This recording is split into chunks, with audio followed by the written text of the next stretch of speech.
വാരണാസിയിലെ ഗ്യാൻവാബി മസ്ജിദ് ഒരു പള്ളിയല്ലെന്നും അത് ശിവക്ഷേത്രമാണെന്നും ഉത്തർപ്രദേശ് മുഖ്യമന്ത്രി യോഗി ആദിത്യനാഥ് പറയുന്നു. ചില ആളുകൾ ഗ്യാൻവാബിയെ മസ്ജിദ് എന്ന് വിളിക്കുന്നു എന്നത് ദൗർഭാഗ്യകരമാണെന്നും ഗോരഖ്പൂരിൽ നടന്ന ഒരു സെമിനാറിൽ അദ്ദേഹം പറയുകയുണ്ടായി.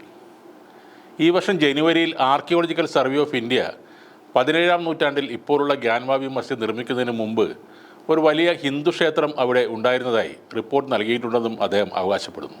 മസ്ജിദിൻ്റെ പടിഞ്ഞാറ് ഭാഗത്തുള്ള മതിൽ ക്ഷേത്രത്തിൻ്റെ അവശിഷ്ടമാണെന്നും യോഗി ആദിത്യനാഥ് ആ സെമിനാറിൽ പറഞ്ഞു. നേരത്തെയും മസ്ജിദിന്മേൽ ഹിന്ദുത്വവാദികൾ അവകാശം ഉന്നയിച്ചപ്പോൾ യോഗി അതിനെ പിന്തുണക്കുകയായിരുന്നു. എന്നാൽ യോഗി ആദിത്യനാഥിൻ്റെ ഈ പ്രസ്താവനയ്ക്കെതിരെ വിമർശനവുമായി സമാജ്വാദി പാർട്ടി രംഗത്തെത്തി. വിഷയം കോടതിയുടെ പരിഗണനയിൽ ഉള്ളതാണെന്നും യോഗി ആദിത്യനാഥ് കോടതിയെ ബഹുമാനിക്കുന്നില്ല എന്നാണ് അദ്ദേഹത്തിൻ്റെ ഈ വിവാദ പ്രസ്താവനയിൽ നിന്നും മനസ്സിലാകുന്നതെന്നും SP നേതാവ് അബ്ബാസ് ഹൈദർ പറയുന്നു. നിക്ഷിപ്ത താൽപ്പര്യങ്ങൾക്ക് വേണ്ടി യോഗി സമൂഹത്തിൽ ഭിന്നിപ്പുണ്ടാക്കരുതെന്നും അദ്ദേഹം PTIക്ക് നൽകിയ പ്രതികരണത്തിൽ പറഞ്ഞു. തെരഞ്ഞെടുപ്പിൽ ജനങ്ങൾ വലിയ തിരിച്ചടി നൽകിയിട്ടും അദ്ദേഹം ഇപ്പോഴും ജനങ്ങളുമായി ബന്ധപ്പെട്ട വിഷയങ്ങൾ സംസാരിക്കാൻ തയ്യാറാകുന്നില്ലെന്നും വർഗീയത മാത്രമാണ് പറയുന്നതെന്നും അബ്ബാസ് ഹൈദർ പറയുന്നു. അതേസമയം ഗ്യാൻവാബി മസ്ജിദിന് മുകളിൽ ഇസ്ലാം വിശ്വാസികൾ ആരാധന നടത്തുന്നത് തടയണമെന്നാവശ്യപ്പെട്ട് ഹിന്ദുത്വവാദികൾ നൽകിയ ഒരു ഹർജി കഴിഞ്ഞ ദിവസം വാരണാസി കോടതി തള്ളിക്കളഞ്ഞിരുന്നു. പൂജ നടക്കുന്ന കെട്ടിടത്തിൽ അറ്റകുറ്റപ്പണികൾ നടത്താൻ അനുവദിക്കണമെന്നുള്ള ഹർജിയും കോടതി തള്ളിക്കളഞ്ഞിരുന്നു.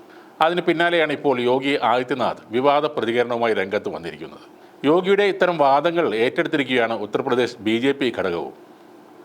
ചരിത്രപരവും പുരാവസ്തുപരവും ആത്മീയവുമായ തെളിവുകൾ ഗ്യാൻവാബിയിൽ ക്ഷേത്രം നിലനിന്നിരുന്നതായാണ് വ്യക്തമാക്കുന്നതെന്ന് ഉത്തർപ്രദേശ് BJP വക്താവായ മനീഷ് ശുക്ല പറഞ്ഞു.